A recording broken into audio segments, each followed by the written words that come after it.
인민재판실에 그 판단을 할 권리는 누구에게도 없습니다. 저는 그렇게 드릴 말씀이 별로 없고요. 지금 전당대회 중이고 하니까 좀 거기에 좀 집중하도록 하겠습니다.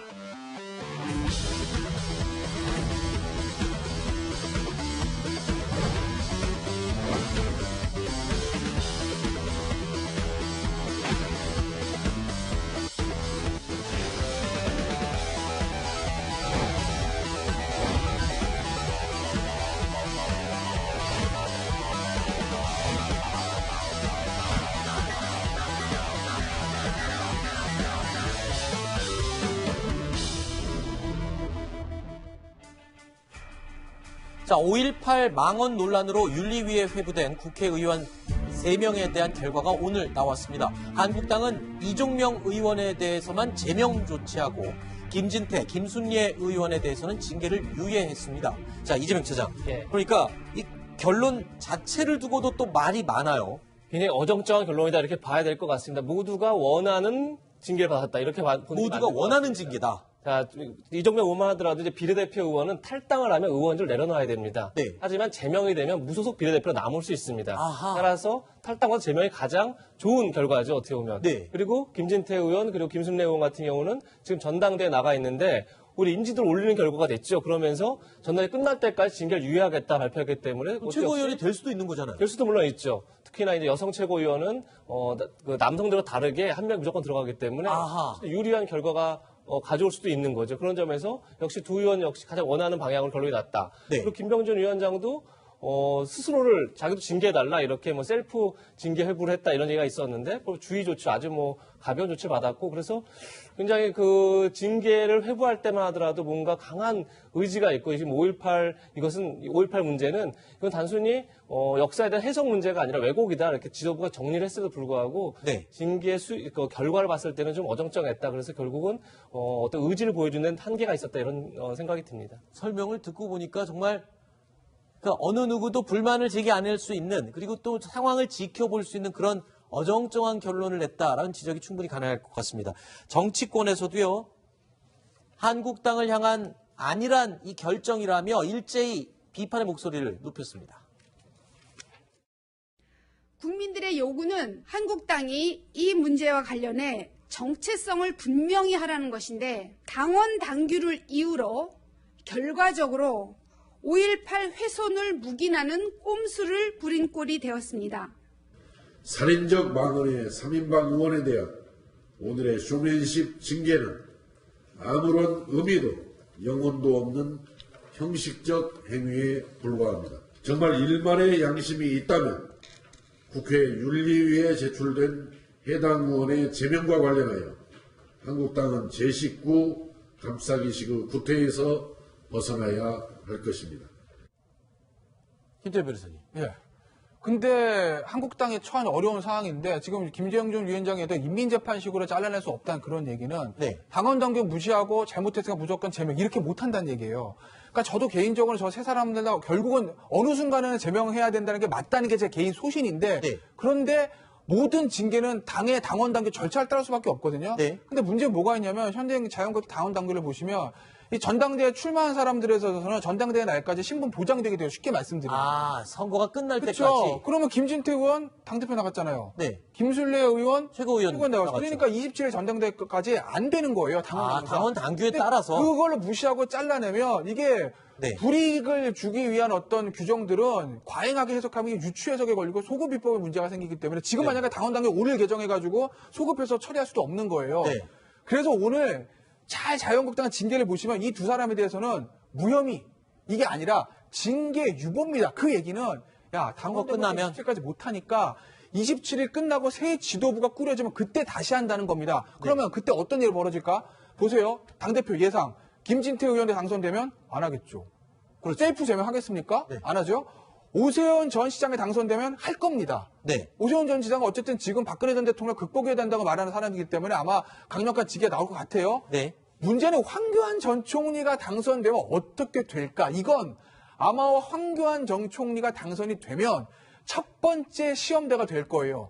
그 어떤 결정을 의원과 내리느냐. 김순례 의원은 어떻게 처리냐에 따라서 네. 황교안 전 총재 당대표가 됐을 경우 이 당을 어떻게 끌고 나갈 수 있냐는 이 시금석이 될 것이기 때문에 이 문제는 27일 이후 28, 29, 30 다음 달 초를 좀 보셔야 그때 최종 결론이 나는 거다. 드리겠습니다. 다음 당 대표에게 던져지는 과제가 되겠군요. 그러면. 그런데 이 당헌 당규에 대한 해석, 네. 이것을 어떻게 할 것인가? 그 차이가 있습니다. 네. 지금 저는 이렇게 찾아봤습니다. 한국당 당규에 뭐라고 나와 있냐면요. 당에 극히 유해한 행위를 했을 때, 네. 그리고 현행 법령 등을 위반해 당 발전에 지장을 초래하거나 민심을 이탈케 했을 때, 네.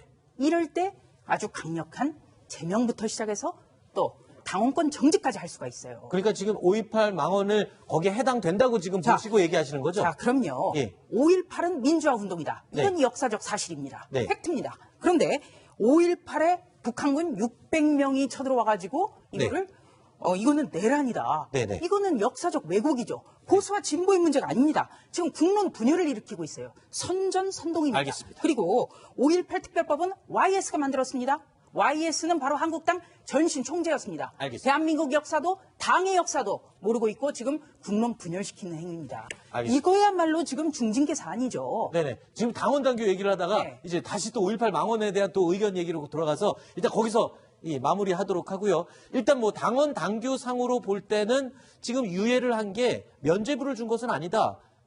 당대표가 선출되면 어차피 다시 결정을 해야 되는 사안이다까지 이야기해서 다시 돌아가서 이어가겠습니다. 자, 어쨌든 주목할 만한 것은요.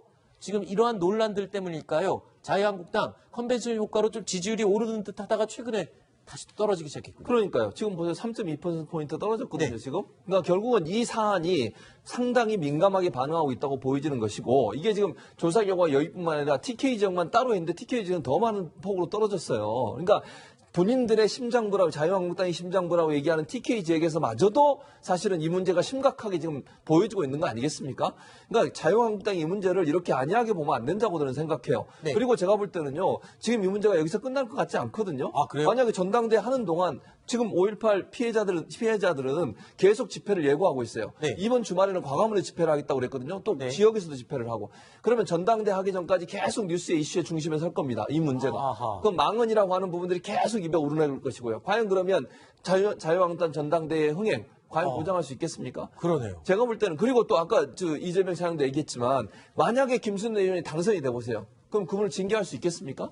못하죠. 그런 문제가 또 발생하게 되면 당선되고 나서 또 문제가 돼요. 이게 그렇군요. 끝나지 않는다는, 매듭을 짓고 가야 되는데 이런 선택을 한 것이, 물론 뭐 당헌 당규를 내세우고 있지만 국민의 감정하고 너무 떨어져 있어서 제가 볼 때 자유한국당이 더 어려움에 처할 가능성이 있다고 저는. 그러네요. 듣고 보니까 김진태 의원은 글쎄요. 뭐 황교안 전 총리나 오세훈 전 서울시장보다는 지금 당선 확률이 조금 낮다 하더라도 김순례 의원은 최고위원 충분히 당선될 수 있는 그런 가능성이 있죠. 어쨌든 당헌 당규에 따라 징계를 면한 건 아니고 일단 유보하게 된 김진태 의원.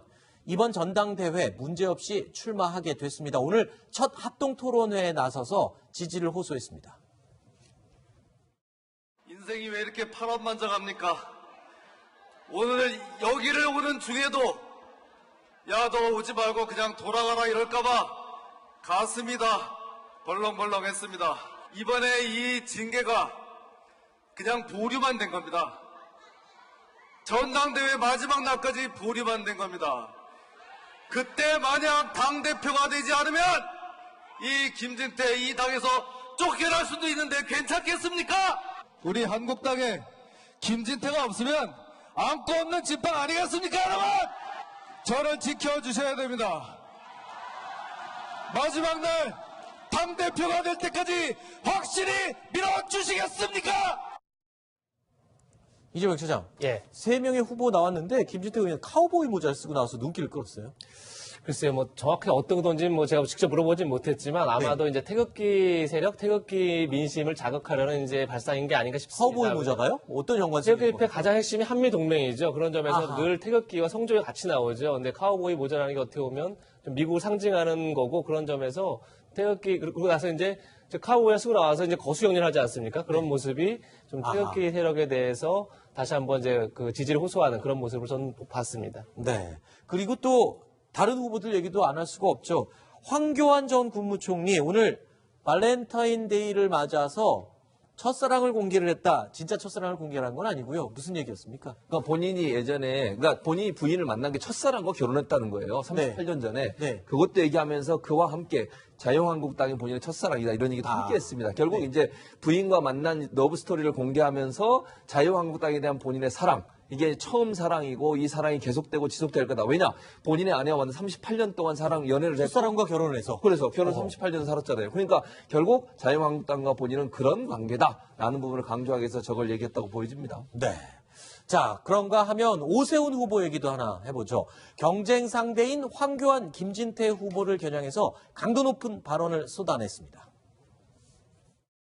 저 황교안 어떠한 개인적 욕심도 없습니다. 자유파의 대통합에 이 한 몸 바치겠습니다. 불행하게도 두 분을 보면 어쩔 수 없이 박근혜 대통령이 생각납니다. 총선 필패입니다.